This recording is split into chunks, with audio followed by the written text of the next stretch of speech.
Hello everyone. मैं हूं प्रिय जी और आप देख रहे हैं हमारा चैनल प्रिय गुरु जी।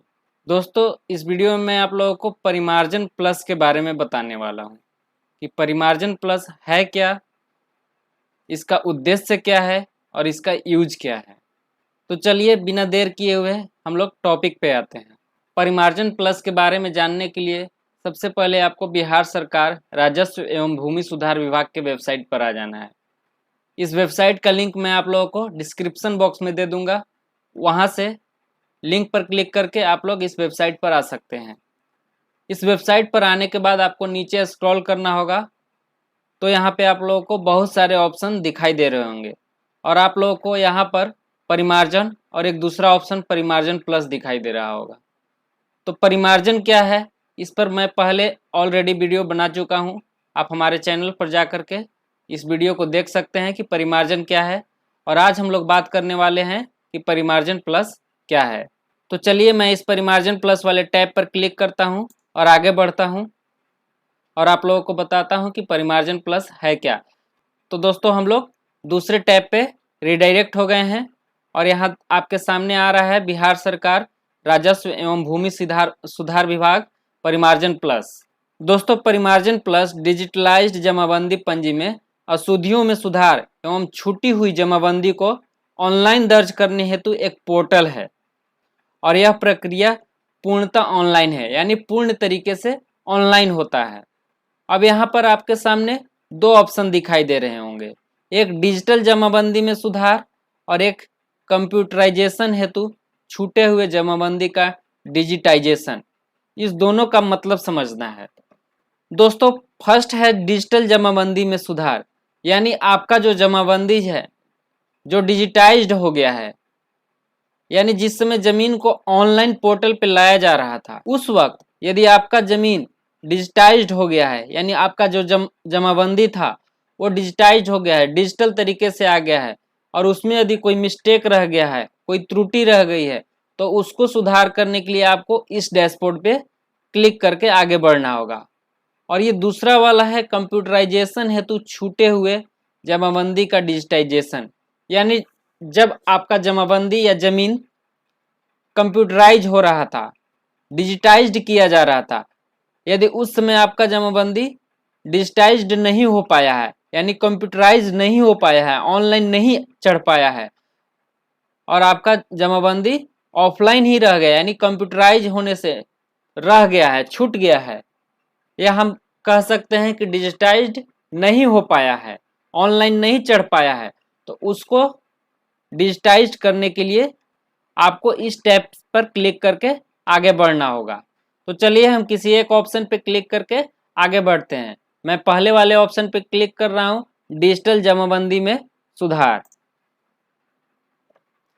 अब देखिए हमारे सामने एक पॉपअप खुलकर आ गया है जिसपे यह लिखा हुआ है, यह सूचित किया जाता है कि परिमार्जन सेवा लेने के लिए आपको बिहार भूमि पोर्टल से लॉगिन करने के पश्चात ही अपना आवेदन कर सकते हैं।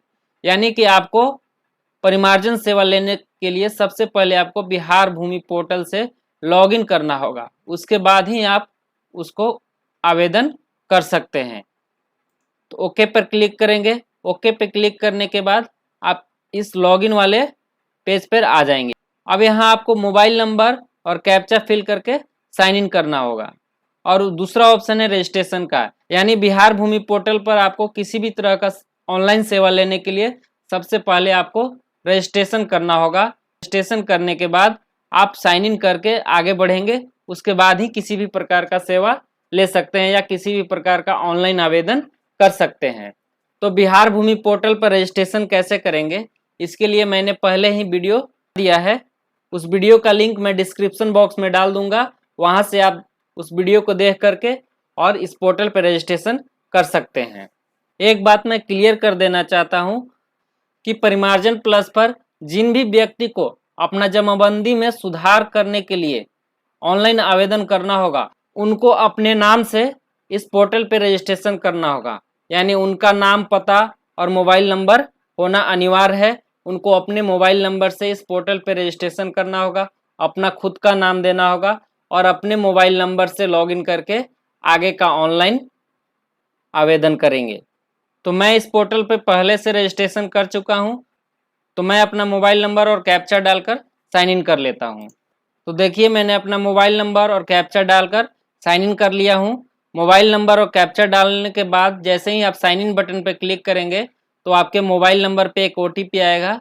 उस OTP को एंटर करने के बाद आप सबमिट करेंगे तो इस वेबसाइट पे रिडायरेक्ट हो जाएंगे।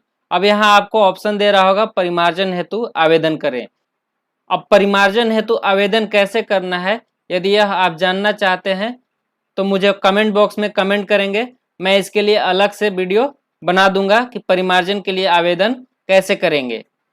फिलहाल परिमार्जन हेतु ऑनलाइन आवेदन करने के लिए एक दिशा निर्देश का फॉर्मेट दिया गया है, मैं उसको आपको दिखा देता हूं और समझा देता हूं।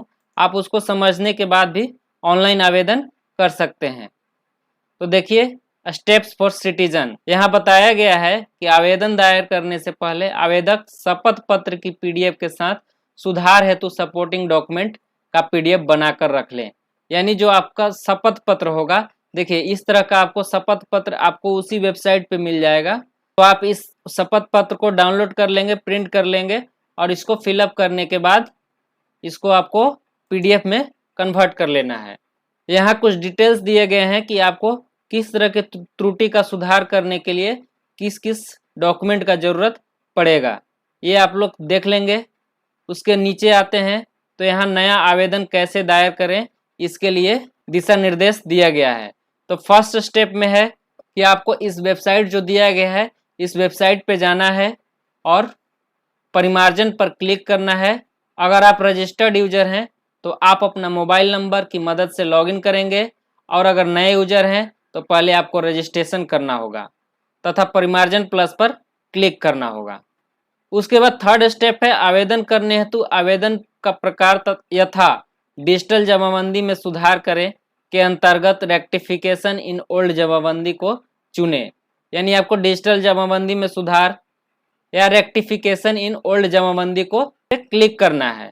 चौथा स्टेप है उसके बाद जिस जमाबंदी में सुधार हेतु आवेदन देना है उस जमाबंदी को सर्च करें। यानी वहाँ कुछ ऑप्शन दिए हुए रहेंगे, आपको जिस जमाबंदी को सुधार करना होगा उस ऑप्शन के माध्यम से आप उस जमाबंदी को सर्च करेंगे।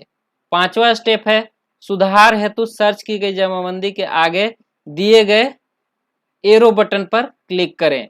अब उस डिटेल्स में रैयत को अपने नाम, पिता का नाम, पता इत्यादि से संबंधित सुधार, खाता खेसरा, रकबा, चौहद्दी, कुल क्षेत्रफल से संबंधित सुधार तथा लगान से संबंधित सुधार का विकल्प मिलेगा। जमाबंदी में जितने बदलाव हेतु आवेदन करना है उसको चुनकर क्या बदलाव करना है से संबंधित विवरण भरेंगे। यानी जैसे ही आप इस बटन पे क्लिक करेंगे, क्लिक करने के बाद जिस तरह का आपको सुधार करना है वो सारे ऑप्शन आपके सामने खुलकर आ जाएंगे। आपको जिस भी तरह का सुधार करना होगा उस ऑप्शन को सिलेक्ट कर लेंगे और सारा विवरण को भर लेंगे। देखिए यहाँ नीचे लिखा हुआ है जिस सेक्शन में सुधार हेतु आवेदन करना है उसको यस करें। अब आपको उस सेक्शन का विवरण बदलने का प्रपत्र खुल जाएगा। उस सेक्शन में जिस विवरण को बदलना है उस विवरण के आगे दिए हुए परिवर्तन अनुरोध को यस करें। अब आप विवरण में बदलाव करें। इसी तरह जो जो बदलाव करना है उस सेक्शन के विवरण को अपडेट करें। यानी आपको जिस सेक्शन में सुधार की आवश्यकता होगी उसको यस करेंगे, उस सेक्शन के विवरण को बदलने का प्रपत्र खुल जाएगा। अब उस सेक्शन के जिस विवरण को बदलना है उस विवरण के आगे दिए हुए परिवर्तन अनुरोध को यस करना है और अब आपको अपने विवरण में बदलाव कर लेना है। इस तरह से जो जो बदलाव करना होगा उस सेक्शन के विवरण को अपडेट कर लेंगे। उसके बाद सभी बदलाव दर्ज करने के बाद उस बदलाव से संबंधित साक्ष्य को अपलोड करेंगे तथा प्रीव्यू बटन पर क्लिक करेंगे। सभी बदलाव दर्ज करने के बाद उस बदलाव से संबंधित जितना भी साक्ष्य है यानी जितना भी डॉक्यूमेंट आपके पास है उसको एक PDF फॉर्म में रखेंगे और उसको अपलोड कर लेंगे। अपलोड करने के बाद प्रीव्यू बटन पर क्लिक करेंगे। प्रीव्यू बटन पर क्लिक करने के बाद जितना भी विवरण आपके द्वारा भरा गया है वो सभी विवरण दिखाई देने लगेगा। एक बार सभी विवरण देखने के बाद अगर सही हो तो शपथ पत्र अपलोड कर आवेदन को फाइनलाइज कर सकते हैं।